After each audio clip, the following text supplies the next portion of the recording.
वालेकुम वरहमतुल्लाहि वबरकातुहू। मोहतरम नाज़रीन कराम और सामीन कराम, उम्मीद है आप खैरियत से होंगे और सेहत की बेहतरीन हालत में होंगे। आज हम गुफ्तगू करेंगे कि किसी भी तवील तहरीर का, किसी भी लंबी तहरीर का या तहरीर के अक़साम में से किसी भी तहरीर का, कहानी, अफसाना, नावल, ड्रामा, जो भी तहरीर की किस्मों में से मौजूद हो तो उसका हम खुलासा किस तरह लिखेंगे, उसका इख्तिसार हम किस तरह पेश करेंगे। चूँकि ये एक फ़न भी है, ये एक हुनर भी है और ये एक इम्तिहानात में भी सवालात आते हैं, ये हमारी अमली ज़िंदगी में भी ये काम आता है कि हम किसी भी तहरीर का खुलासा पेश करें। तो आज हम इसी पर गुफ्तगू करेंगे। तो चूँकि जब खुलासा हम लोग लिखेंगे तो सबसे पहले तो भाई ये बात याद रखनी चाहिए कि हम किसी भी तहरीर का खुलासा जब लिखेंगे तो अपने अल्फाज में लिखेंगे, आसान अल्फाज में लिखेंगे और ख़ास अल्फाज लिखेंगे। आसान अल्फाज में कुछ इस तरह की, ऐसा ना हो कि जो खुलासा आप पेश कर रहे हैं और बाद में जब आप पढ़ने लगे तो आपको खुद ही उसकी फिर मुश्किल पेश आए।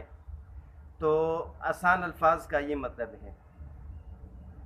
ख़ास कर फिर जब आपने इख्तिसार के साथ लिखना हो तो कोशिश करें कि आप उसके की वर्ड लिखें, मरकज़ी अल्फाज लिखें। उसके मरकज़ी अल्फाज का ये मतलब है कि जहाँ भी आपको अल्फाज ऐसे चुने कि एक दो लफ्ज़ों से आपको पूरी तहरीर, पूरी कहानी, अफसाना, नावल, ड्रामा समझ में आ जाए और आपको याद आ जाए कि मैंने इसका मुतालिया मैंने इस नौइयत से किया था। तो कीवर्ड जो है ना, इसका ये एक मतलब भी हो सकता है। तो उसके अलावा जो भी आप तहरीर लिखेंगे तो कोशिश करें कि आप सादा अंदाज में लिखें, मुश्किल अंदाज को बिल्कुल ना अपनाएं।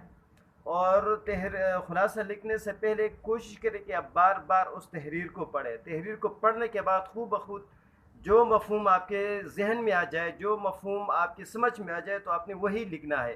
तो वो एक कुदरती तौर पर ख़ुद से भी एक जो है ना खुलासा आपके सामने आ जाएगा।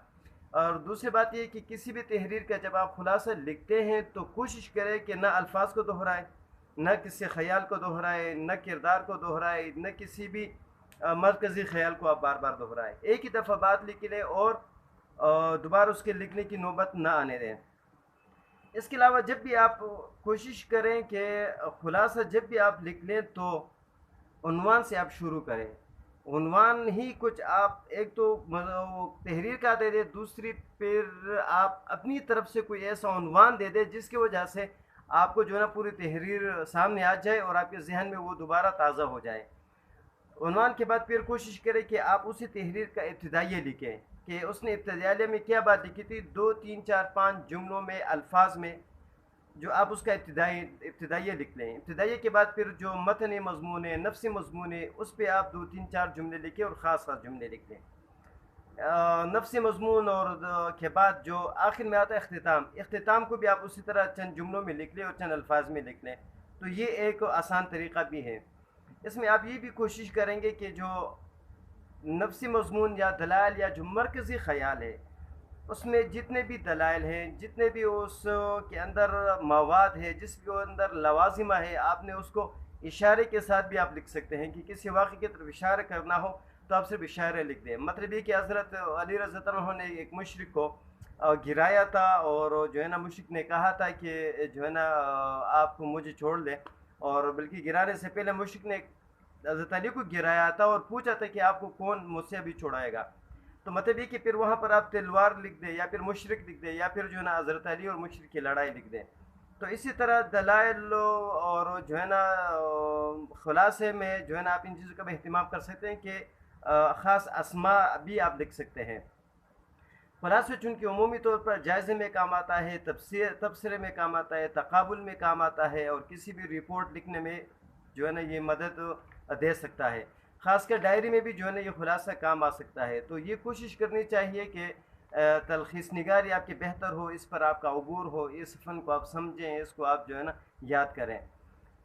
इसके साथ जो है ना कोशिश करें कि तहरीर के अंदर जब आप खुलासा लिख रहे हों, जब कोई ज़रबुल मिसाल हो, अशार हो, मुतरादिफ़ात हो, मुश्किल अल्फाज हो, मिसालें हों, इक़्तिबासात हो, हवाले हों, कोशिश करें कि आप उसे ना लिख लें क्योंकि उसकी ज़रूरत नहीं है और इससे आपकी तहरीर लंबी हो जाएगी, जो इख्तिसार से जो है ना बाहर निकल जाएगी, इख्तिसार नहीं कहलाएगी आपकी तहरीर को। तो जो है ना आप वो अल्फाज देखेंगे जिससे पढ़ने वाले को ये समझ आ जाए कि ये जो है ना किसी तहरीर का खुलासा है और तहरीर उसकी पूरी समझ में आ जाए। اس طرح اشعار کو بھی آپ نہیں لکھ سکتے ہیں. اور اسی طرح جب آپ خلاصے کو لکھ لیں تو خود ہی 2-3 دفعہ اس کو پڑھنے کی کوشش کریں. پھر جو آپ کے ساتھ کوئی بیٹھا ہوا ہو، گھر میں ہے، اسکول ادارے میں ہے، آپ کے روم میٹ کوئی بھی آپ کا جو ساتھی ہے، آپ اس کو دے دیں کہ یار آپ اس کو پڑھ لیں اور پڑھنے کے بعد مجھے بتا دیں کہ اس سے آپ کی سمجھ میں کیا آ گیا. پھر جو اس کی سمجھ میں آ جائے یا آپ خود جو پڑھ رہے ہیں اور اس پڑھنے کے بعد آپ کو جو چیز سمجھ میں آ جائے تو آپ کو خود بخود واضح ہو جائے گی کہ آپ نے تلخیص نگاری کی ہے یا خود کوئی تحریر آپ نے بنائی ہے یا پھر آپ تحریر سے الٹ چل پڑے ہیں. تو انشاءاللہ اس سے جو ہے نا آپ ایک اچھے تلخیص نگار بن سکتے ہیں. تو آج کی گفتگو اتنی ہی تھی کہ ہم تلخیص کو جو ہے نا کس طرح لکھیں اور اس کا طریقہ کار کیا ہے، کن چیزوں کو، کن امور کو مد نظر رکھنا چاہیے. چونکہ یہ چیزیں سیکھنے کی ہوتی ہے، اس میں خاص باتیں ہوتی ہے، زیادہ تفصیل نہیں ہوتا ہے.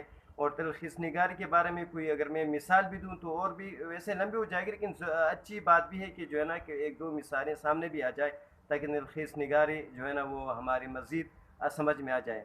بالفرض تقدیر کوئی بندہ پہاڑ چڑھ رہا ہے اور پہاڑ سے وہ گر رہا ہے، تو اس کے جو ہے نا ہاتھ میں کوئی ٹہنی آ گئی اور اسی ٹہنی کے ذریعے سے اس نے اپنے آپ کو بچا لیا ہے.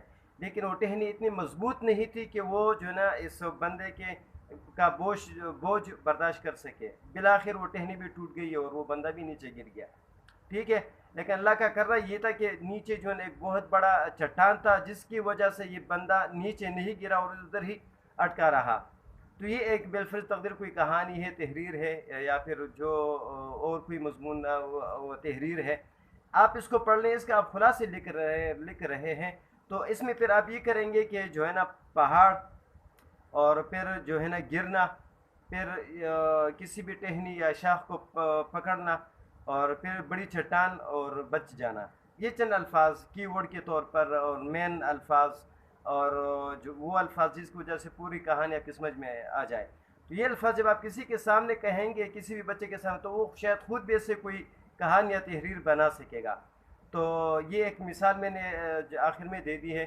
امید ہے آپ لوگوں کی سمجھ میں یہ بات آ گئی ہوگی اور دہرانے کی نوبت اس لیے بھی نہیں ہونی چاہیے کہ یہ ویڈیو بھی لمبی بھی ہو رہی ہے اور بیچ میں ایک مثال بھی آ گیا ہے.